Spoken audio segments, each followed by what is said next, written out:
자, 이제 오늘 말씀 보면 사사기로 넘어가게 됩니다. 우리 사사기를 보면 사사기의 첫 시작이 1절에 보면 이렇게 시작을 하죠. 여호수아가 죽은 후에라고 이렇게 시작을 합니다. 이 모세 다음에 또 여호수아가 바톤을 이어받았었는데 이 위대한 한 인물이 이제 하나님께로 돌아가고 이 여호수아가 죽은 후에라는 말 속에는 하나님이 이제 새로운 시대를 여신다는 것을 내포하고 있다는 것이 우리 여기 보이게 됩니다. 우리가 흔히 사사기 하면 좀 많은 성도님들 또 우리 특히 믿는 사람들이 좀 오해하는 부분들이 있는데 우리에게 남겨진 어떤 스테레오타입이죠. 이렇게 좀 선입견 같은 게 뭐냐면 사사는 구약에 나타난 성경 가운데 좀 가장 어두운 느낌, 마치 우리 세속의 역사 같으면 중세의 암흑기 같은 느낌이 있습니다. 그렇죠? 사사기 전체적으로 좀 보면 참 말도 안 되는 사람들의 그런 상식적으로 이해가 되지 않는 수많은 죄악들이 마구 나타나고 사람들은 하나님을 의지하지 않고 우상을 섬기는 것 같고 또 그런데 일관되게 사사기에 언급하는 구절이 뭡니까? 당시에 왕이 없었으므로 사람들이 다 각기 자기 소견에 옳은 대로 행했다라고 하는데 하나님은 또 그렇다고 강력한 왕을 또 이스라엘 백성들에게 주지 않으신 것처럼 보인단 말이에요. 그래서 여러분들은 그런 생각 해보셨는지 모르겠는데 이런 생각들이 있죠. 여호수아가 끝나고 났을 때 어떻게 했으면 좋겠습니까? 바로 다윗 시대로 그냥 바로 연결되었으면 어떻게 됐을까요? 그러면 이스라엘 민족이 굉장히 좀 강대해지지 않았겠습니까? 더 훨씬 더 스무스하고 자연스럽고 또 이스라엘 민족도 크게 타락할 필요 없을 것 같은 아주 좋은 방안이겠다라는 생각이 들지만 하나님은 그러지 않으셨다는 겁니다. 근데 이게 사실 오해라는 거예요. 왜 그러냐면 이 사사기의 시대는 인간적인 시각으로 봤을 때 인간들의 행동과 사사기 당시에 그 이스라엘 민족들의 행동과 사고방식들은 굉장히 상식적으로 맞지 않고 제약이 많았던 것은 사실입니다. 그러나 하나님이 사사기에 갖춰놓은 정치적인 배경들이나 정치적 제도 같은 것들은 가장 선진적인 형태예요. 가장 발달된 형태고 가장 이스라엘 민족들 그리고 믿는 백성들에게 줄 수 있는 가장 고차원적인 제도를 하나님께서 선물해 주셨다고 하는 것입니다. 왜 그런 것이냐면 여러분들 한번 생각해 보세요. 정치 제도라고 하는 것은 독재적이고 그다음에 강력하고 올가매는 것이 많고 그럴수록 더 후진적인 것이 되겠죠. 우리가 과거에 그런 예들을 우리가 많이 겪어봤습니다. 우리 민족도 겪어봤지만 세계 도처의 역사에 보면 더 강력한 독재자들이 나타나서 백성들을 핍박하고 강하게 끌어갈수록 사실 그것은 후진적인 정치 제도였다는 사실을 우리는 알고 있어요. 그래서 우리는 어떻습니까? 지금 오늘날 발달된 지금 현대인들은 가장 발달된 정치 제도를 갖고 있다고 자부하지 않습니까? 민주주의 같은 경우에는 국민들에게 주권이 다 넘어가서 어떤 한 사람이 일방적으로 독재해서 정부를 구성할 수 없도록 그렇게 제도적으로 막아두고 있죠. 근데 사사기의 시대가 보면 어떤 것이냐면 하나님은 어떤 눈에 보이는 한 사람의 왕 혹은 한 사람의 카리스마적인 리더십을 통해서 이끌어가는 것을 하나님은 궁극적으로 원하시지 않는다는 것입니다.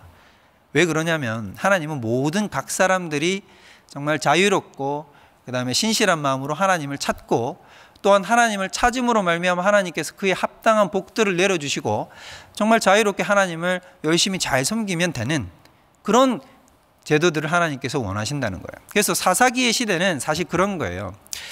모세나 여호수아 같은 아주 훌륭한 지도자가 있으면 좋죠. 그러나 그에 따른 또 단점들도 존재합니다. 강한 지도자일수록 그 지도자의 그늘이 크기 때문에 각자가 하나님을 전심으로 만나고 주님 앞에 1대1로 나아가는 이런 부분들에 있어서는 훨씬 더 부족해질 수 있는 것입니다. 그런 의미에서 하나님께서는 사사기의 시대 여호수아를 자신의 품으로 부르시고 나서 새로운 시대를 열어주시면서 모든 각 사람들이 하나님을 열심히 찾을 수 있도록 그리고 자율적으로 주님을 명절 때마다 절기 때마다 안식일 때마다 그렇게 하나님을 찾고 잘 섬기면 됩니다. 그리고 또 자기가 소유받고 분배받은 것이 있죠. 그러면 그것을 열심히 농사짓고 게으르지 않고 그렇게 가면 하나님께서 어떻게 하신다 그랬습니까? 이른 비와 늦은 비를 내려주시고 외적들이 침입해 들어와도 하나님이 다 막아주시고 그렇게 해서 평안하게 살 수 있는 그런 하나님이 나라를 열어주셨다고 하는 것입니다. 자, 그런데 이게 바로 사실 오늘날 우리의 교회 시대와 똑같다는 거예요. 지금 우리가 살고 있는 이 영적 시대와 똑같은 배경을 가지고 있다는 사실을 우리가 알아야 됩니다. 모세가 율법을 대표하는 사람이라면 여호수아는 예수님, 우리 이름을 많이 들어보셔서 아시죠? 그래서 예수님을 예표하는 사람이 바로 여호수아라는 것입니다. 그러면은 여호수아는 예수님이 자기의 무리들의 백성들을 데리고 정복한 것, 즉 십자가 사건. 그래서 하나님께서 구원을 예수님을 통해서 이루신 것을 예표해 주는 사건이 바로 여호수아인 것이에요. 그럼 여호수아가 죽고 나서 새롭게 사사시대가 열렸다는 것은 우리가 예수님 이후에 교회시대가 열린 것 같이 사사시대는 마치 교회시대를 예표하는 하나의 그림인 것입니다. 그러면 이 땅에 지금 살고 있는 우리들도 똑같은 거예요. 지금 여러분들이 예배를 드리러 나올 때 물론 앞에 설교자가 있어서 말씀을 전하고 여러분들을 끌어가고 또 하나님께로 인도해 가지만 앞에 서 있는 목사가 여러분 절대적인 권한을 쥐고 있는 것이 아닙니다. 목사를 통해서만 여러분들이 하나님 앞으로 나아갈 수 있는 것이 아니잖아요. 그죠? 지금은 만인 제사장이에요. 누구나 다 왕같은 제사장이고 하나님 앞에 거룩한 백성이에요. 그래서 누구나 다 하나님을 찾고자 하고 주님께 예배하고자 하면 누구나 다 하나님 앞에 예배 드릴 수 있어요. 그리고 누구나 다 하나님을 말씀을 또 다 열려 있지 않습니까? 그래서 말씀을 볼 수 있고 또 그것을 해석할 수 있고 또 그것을 여러분이 은혜로 간직할 수 있습니다. 그래서 하나님 앞에 자유롭게 나아갈 수 있는 귀한 시대예요. 그런데 오늘 이 사사기가 이제 계속해서 살펴보게 되겠지만 사사기 속에서 나타나는 그런 많은 어둠의 역사들이 있죠. 그게 사실 지금 우리의 삶에도 역사하고 있는 것처럼 보이지 않습니까? 우리가 배울 수 있는 교훈과 사사기가 지금 우리가 이 타이밍에 배우면서 우리가 영적인 자양분으로 삼을 수 있는 근거가 여기에 있는 것입니다. 우리는 이 사람들 같은 실수를 반복하면 안 되는 거죠. 그럼 어떻게 할 수 있느냐가 우리에게 이제 다가오는 하나의 물음과 문제가 된다라고 하는 거죠.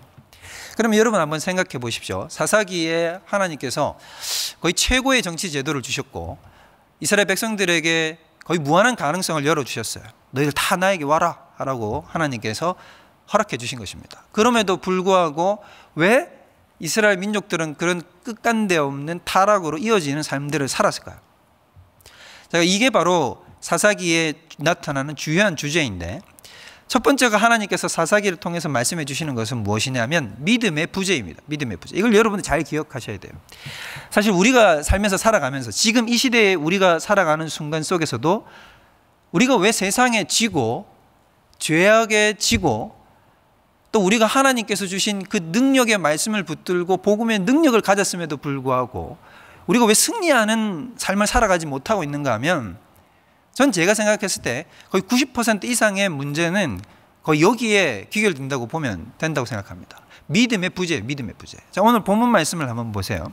1절을 한번 보십시오. 1절을 보면 이렇게 나오죠. 여호수아가 죽은 후에 이스라엘 자손이 여호와께 여쭈어 이르되 우리 가운데 누가 먼저 올라가서 가나안 족속과 싸울까요? 라고 이렇게 물었단 말입니다. 그리고 나서는 여러분도 알다시피 하나님이 누구를 불러주셨냐면 유다가 가라 라고 이렇게 얘기를 한 거죠. 자, 한번 여러분 잘 보세요. 이 본문을 언뜻 보면 어떻게 보입니까? 믿음이 좋아 보입니까? 믿음이 안 좋아 보입니까? 언뜻 보면 믿음이 되게 좋아 보이죠.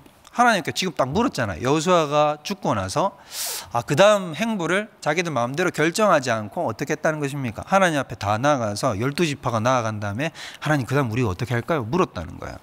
되게 신앙이 있어 보이죠. 근데 여러분 그거는 그냥 표면적으로 언뜻 나타나 보이는 거예요. 물론 이들이 이렇게 한 것은 잘못됐다는 얘기가 아니에요.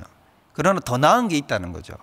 여러분 여호수아가 한 건 뭐냐면 어떤 종합적이고 큰 승리를 거둔 거예요. 가나안 땅의 거의 대부분을 이제 점령해 놓고 그 다음 어떻게 했냐면 아직 미개척지들이 쫙 남아 있어요. 아직 땅을 분배받지 못한 지파들이 수두룩합니다. 근데 그 지파들을 향해서 여호수아가 뭐라 그랬냐면 이렇게 땅의 경계를 지도를 다 그려오라 그래요. 그래 지도를 싹 그려오면 그걸 가지고 제비를 다 뽑았어요. 그래서 제비를 뽑아서 아직 미정복지입니다. 미정복지지만 다 제비를 뽑아서 다 이게 너희들 하나님께서 너희들에게 주신 땅이야 이렇게 얘기한 거예요. 여호수아가. 실제로 하나님이 시키신 거죠. 그럼 이건 뭡니까? 여호수아가 가나안 부족들을 딱 정복을 했지만 다 정복한 게 아니라 하나님이 여지를 남겨둔 거죠. 여지를 남겨두고 어떻게 했냐면 그 다음 것들을 각 지파들이 알아서 그 땅들을 들어가서 차지하도록 하나님께서 열어두신 것이라는 겁니다. 그러니까 이 말이에요. 하나님께서 여호수아를 통해서 이스라엘 백성들에게 한 것은 무슨 뜻이냐면 내가 다 이겼노라. 내가 다 정복했노라. 너희는 들어가서 어떻게 하기만 하면 된다. 차지하기만 하면 된다는 것입니다. 이게 하나님께서 이스라엘 백성들에게 부여하신 겁니다. 그러면 여러분 여호수아가 죽었어요. 어떻게 하면 돼요? 이스라엘 백성들이 할 일은 그냥 들어가면 되는 거예요.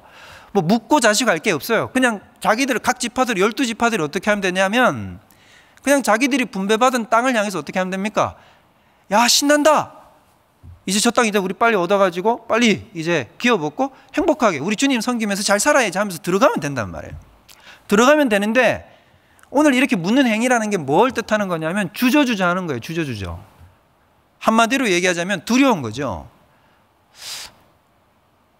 아무리 생각해도 위대한 지도자 여호수아는 죽어버렸고 우리가 들어가기에는 우리 힘이 너무나 부족해 보인단 말이에요. 그러니까 이거 싸워서 이길 수 있겠나? 라는 생각이 드는 거죠. 그러니까 하나님 앞에 묻는 거예요. 하나님, 누가 먼저 올라갈까요? 묻는 건 잘못된 게 아니죠. 그러나 그것을 왜 물었는지에 대한 기저의 그 작동 방식을 우리가 알아야 된다는 것입니다. 그 메커니즘은 뭐냐면 바로 두려움이라는 거예요. 믿지 못함이라는 거죠. 그게 어디에 드러나느냐? 보세요. 그 다음 절을 우리가 또 한번 봅시다. 자, 3절을 한번 보면, 자, 2절에 한번 보세요. 먼저 2절을 보면 여호와께서 이르시되 유다가 올라가라 라고 얘기를 해놓고 하나님이 용기를 주세요. 내가 이 땅을 그의 손에 넘겨주었노라. 두려워하지 말라는 거죠. 하나님은 지금 이스라엘 민족들에게 두려워하지 마, 할 수 있어, 그냥 들어가면 돼 라는 거예요. 근데 3절에 유다가 어떻게 했느냐 하면 유다가 그의 형제 시므온에게 이르되 내가 제비 뽑아 얻은 땅에 나와 함께 올라가서 가나안 족속과 싸우자. 그리하면 나도 네가 제비 뽑아 얻은 땅에 함께 갈게. 이렇게 얘기한 거예요. 무슨 뜻인지 아시겠죠? 우리 옛날에 농번기 때 우리나라도 이런 비슷한 제도가 있잖아요. 품앗이라고. 내가 집 도와주면 이웃집 도와주면 이웃집이 또 내가 필요할 때 우리 집을 도와주는 이런 형태인 거죠. 그러니까 유다가 어떻게 했냐면 시므온 지파에게 같이 가자고 한 거예요. 사실상 보면 나중에 여러분들이 그림을 살펴보실 기회가 있을지 모르겠는데 유다 지파의 제비 뽑아 얻은 땅 한가운데 누가 있냐면 시므온 지파가 얻은 땅이 제비 뽑아 얻은 땅이 마치 섬처럼 딱 들어가 있습니다. 그래서 사실상 유다 지파와 시므온 지파는 이 경계받은 땅들이 이렇게 겹쳐져요. 이렇게 같이 포함되는 거죠. 시므온 지파가. 그러니까 유다 지파가 시므온 지파한테 뭐라 그랬냐면 내가 싸울 때 지금 들어갈 건데 같이 가자라고 얘기를 한 거예요. 근데 여러분 이것도 왜 그러겠어요? 유다 지파가 시므온 지파한테 왜 가자 그러겠어요? 나 혼자 싸우면 힘이 모자랄 것 같으니까, 두려우니까 이렇게 하는 거란 말이에요. 이게 바로 문제가 있는 거예요. 여기에 바로 왜 첫 단추부터 지금 뒤틀어지고 있는 거예요. 보면 1절부터 10절까지 보면 계속해서 이제 유다가 싸워서 이기거든요. 아도니 베색도 잡고 엄지손가락과 엄지발가락도 잘라버리고 들어가는 곳마다 실패했다는 기록이 없어요. 다 이겼다는 얘기가 나옵니다. 1절부터 10절까지는. 근데 이게 그럼 결국 뭘 보여주는 거겠습니까? 하나님께서 이렇게 생각하면 안 된다는 거예요. 유다 지파가 신앙이 좋고 믿음이 좋았기 때문에 하나님이 다 승리를 하게 하신 것이 아니에요. 믿음이 부족하고 연약한데도 하나님이 어떻게 하시는 거예요? 용기를 북돋아 주시고 그 작은 믿음이지만 하나님이 은혜를 부어주셔서 이들을 승리케 인도하고 계시다는 것을 알아야 된다는 것이죠. 아니나 다를까 여러분들이 이제 내일부터 계속해서 살펴보겠지만 이 뒤로부터는 계속해서 이스라엘 지파 사람들이 어떻게 됩니까? 조금씩 밀려나는 모습들을 보이게 된다는 것입니다. 이게 왜 그렇습니까?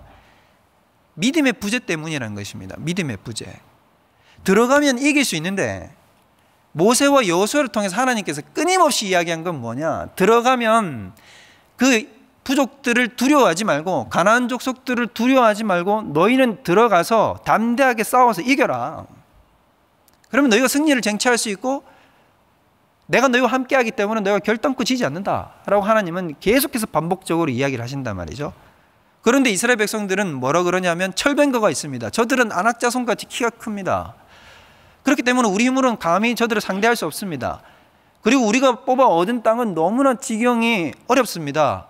골짜기 땅이고 숲이고 산지입니다. 그래서 우리는 들어가서 싸우기가 너무나 힘이 듭니다. 결국 그 핑계 때문에 이들은 하나님이 주신 약속의 땅에서 점점 힘을 잃어가고 있는 모습들을 우리가 보게 된다고 하는 것입니다. 자, 이게 바로 지금 우리 이 시대를 살고 있는 우리들의 모습일 수 있다고 하는 것입니다. 여러분, 복음이라고 하는 것은 우리가 구원을 얻잖아요. 복음을 통해서 구원을 얻는 것은 총체적인 복음의 구원을 우리가 깨달아야 됩니다. 제가 무슨 말을 하려고 하는 것이냐면 우리 이 땅에 살아가는 성도님들이 가지는 많은 오해와 손해보고 있는 지점이 어떤 것이냐면, 우리는 이건 잘 믿어요. 뭘 잘 믿냐면 믿음으로 말미암아 얻는 구원에 대해서는 우리가 너무나 잘 압니다. 그렇죠? 아마 한국교회만큼 이 이신칭의의 교리에 대해서 투철한 교회가 없어요. 제가 봤을 때는. 우리나라 한국교회가 이신칭의를 건드리잖아요. 그러면 가만히 있지 않잖아요. 절대로. 믿음으로 구원 얻는다는 이 진리의 교리를 건드리면 아마 전국교회가 다 일어날 겁니다. 각 교파를 불문하고 한국교회는 여기에 대해서는 거의 투철해요. 맞아요. 아주 잘 됐습니다. 예수 그리스도를 믿는 믿음으로 구원 얻습니다. 왜 그렇습니까? 그 믿음의 메커니즘을 여러분들 아시죠? 예수님이 다 이루신 거예요. 예수님이 다 이루셨기 때문에 내가 이룰 필요가 없는 거죠. 예수님이 다 이루신 것에 믿음으로 나는 한 배를 타는 거죠. 한 몸으로 연합되면 그럼 내가 같이 예수님의 승리가 나의 승리가 되는 것입니다. 그래서 우리가 구원 얻는 거예요. 이 진리에 대해서는 우리 성도님들이 너무 잘 아세요. 맞아요. 근데 요 다음 단계가 부족한 거예요. 이 다음 단계가 여러분 뭘까요? 이 다음 단계는 이거예요, 여러분. 많은 믿음의 사람들이 잊어버리고 있는 지점이 바로 이 지점인데, 우리가 예수 그리스도를 통해서 구원을 얻었으면 이 땅에서의 삶에서도 죄악을 이길 수 있습니까? 이길 수 없습니까? 이길 수 있을까요? 없을까요? 이 지점이에요, 이 지점. 이게 지금 사사기의 백성들과 우리가 같이 겹치는 부분이라고요. 오늘 하나님 말씀하셨잖아요. 자, 여호수아는 다 이뤘어. 모세와 여호수아는 할 일 다 했어. 너희 들어가면 이길 수 있다 그랬어요? 못 이긴다 그랬어요? 그 땅 들어가면 이길 수 있다 그랬죠? 이길 수 있다 그러잖아요. 똑같다고요. 예수님이 다 이루셨어요. 이 땅에서 죄악들이 여전히 있지만 죄악의 세력은 이미 누구의 손에 다 소멸되어 버렸습니까? 예수님의 십자가 사역과 부활의 권능의 역사로 의해서 이미 다 사탄과 원수 마귀와 사망의 권세는 다 괴멸당했다고요. 그러면 우리가 그들을 향해서 이길 수 있습니까? 이길 수 없습니까? 이길 수 있다고요, 여러분. 이게 복음의 진리라고요. 근데 많은 성도들이 여기에서 진단 말입니다. 이런 모습들을 갖추는 거예요. 우리가 어떻게 죄를 이겨?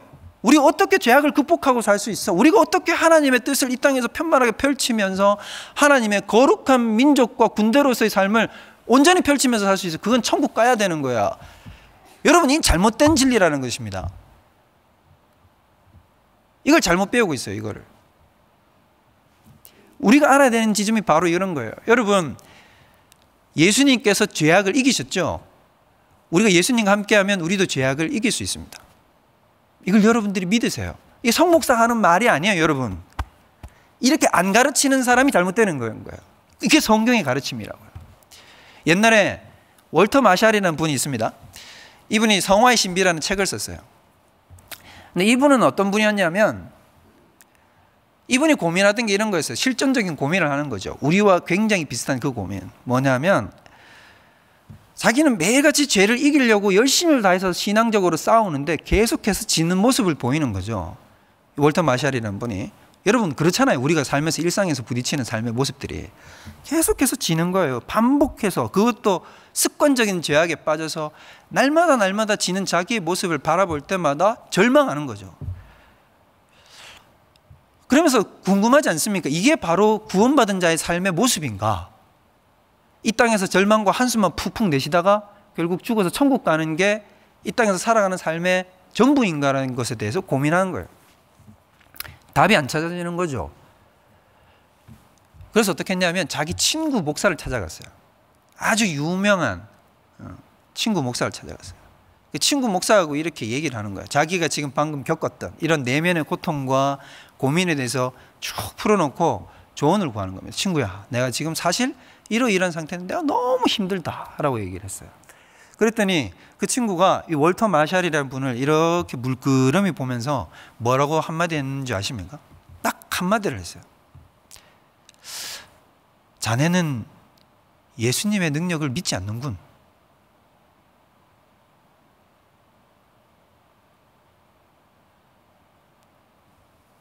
자네는 예수님의 능력을 믿지 않는군. 이렇게 얘기했어요. 근데 이 말이 그 월터 마샬에게 마치 청천벽력과 같은 벼락과 같은 말씀처럼 꽂혀버린 거예요. 그리고 그가 이제 지은 책이 뭐냐면 성화의 신비라는 책이었습니다. 여러분 바로 이거예요. 이 지점이에요. 여러분 우리 삶에도 똑같다는 거예요. 하나님이 똑같이 역사하신다. 제가 한마디만 더 붙이고 오늘 말씀을 종결 지을게요. 여러분 잘 보세요. 벼룩이 자기 몸에 100배를 띄거든요. 자기 몸에 100배를 띱니다. 그러면 팡 하고 튀어올라요. 벼룩을 컵 안에 넣었다 생각해 보세요. 그럼 컵 안에 딱 넣으면 어떻게 하겠어요? 자기가 팍 하고 뛰어올라서 컵 바깥으로 뛰쳐나가겠죠. 근데 여러분 신기한 건 어떤지 아십니까? 벼룩 요 컵 위에다가 투명한 유리판을 딱 덮어 놓잖아요. 그러면 벼룩이 뛰잖아요. 또 똑같이 뛸 거 아닙니까? 뛰다가 어떻게 되겠습니까? 유리천장에 툭 하고 부딪히겠죠. 툭 하고 부딪히면 멈춥니다. 툭 하고 부딪히면 또 멈춥니다. 툭 하고 부딪히면 또 멈춰요. 그럼 계속해서 이걸 수백 번 반복하는 거죠. 유리천장을 치우면 어떻게 될까요? 튀어서 나가지 못해요. 벼룩에게는 이미 뛰어나갈 능력이 있어요. 그런데 뛰어나가지 못한다고요. 우리 삶이 그렇다고요, 여러분. 하나님이 이미 여러분들에게 우리에게 주신 것이 무엇이냐면 죄악을 이기고 사망의 권세를 이기고 여러분을 이길 수 있는 하나님의 신령한 능력, 바로 예수님과 연합했을 때 다가오는 세상에 그 어떤 것도 주지 못하는 세상의 모든 것을 이길 수 있는 그 강한 능력과 힘과 권세를 우리에게 주셨다는 것입니다. 근데 그것을 우리가 세속의 삶에서 자꾸 믿음의 부족함으로 지니까 우리가 뭘 가지냐면 더 이상 뛰지 않으려고 하는 거예요. 더 이상 극복할 수 없다고 생각하는 거예요. 그게 여러분 사탄이 주고 죄악이 주는 기만과 우리를 절망시키고 낙심시키는 바로 오해와 속임이라고 하는 것입니다. 여러분 거기에 속지 말라고 하는 것입니다. 이스라엘 민족 백성처럼 철병거를 바라보지 말고 산지를 바라보지 말고 그들의 키가 큼을 바라보지 말라는 것입니다. 우리와 함께 계시는 여호와께서 훨씬 더 크시다는 것이고 예수님께서 이미 다 이루셨다는 것입니다. 여러분 그 믿음을 가지십시오. 이제 사사기를 통해서 하나님께서 새로운 말씀의 세계와 지경으로 우리를 인도에 들어가실 것 아닙니까? 여러분 그 속에서 우리의 왕이신 하나님을 바라보면 됩니다. 왕이 없는 것 아닙니다. 이스라엘의 왕이 없는 게 아니라 이스라엘의 왕이신 하나님이 너무나 시퍼렇게 살아계시지만 그들은 그 믿음의 눈으로 하나님을 바라보지 못했던 것뿐이에요. 우리에게도 동일하게 역사하신다는 겁니다. 그래서 여러분 너무 코로나다 얘기하지 마세요. 괜찮다고요. 코로나다, 이 시대가 너무 어렵다, 환경적으로 너무 어렵다, 경제적으로 엉망이다. 여러분 어느 시대나 다 그랬습니다. 그렇지 않습니까? 하나님의 말씀의 권능이 우리를 둘러싸고 있는 환경과 내 삶의 절망과 제약보다도 훨씬 더 큼을 믿고 오늘도 하루를 하나님과 동행하시고 날마다 주님을 동행하심으로 말미암아 승리를 얻으시는 저와 여러분들 되시기를 주님의 이름으로 축원드립니다. 우리 다 같이 기도하도록 하겠습니다. 우리 이 시간 우리 다 같이 기도할 때 오늘 주신 하나님의 말씀처럼 하나님 저희도 담대한 믿음을 가지고 우리에게 분배받은 그 땅을 향해서 나아가서 죄악들 남겨두지 말고 내 삶과 교회와 가정과 이 나라 민족 가운데 있는 모든 죄의 세력과 절망과 낙심의 역사를 물러내고 오직 주님만 의지하며 승리할 수 있는 저희들 될 수 있도록 해달라고 우리 다 같이 기도하도록 하겠습니다. 하나님 아버지, 우리 심령과 마음 가운데 있는 어둠과 절망의 세력들을 보게 됩니다. 하나님 아버지, 그럴 때마다 날마다 하나님을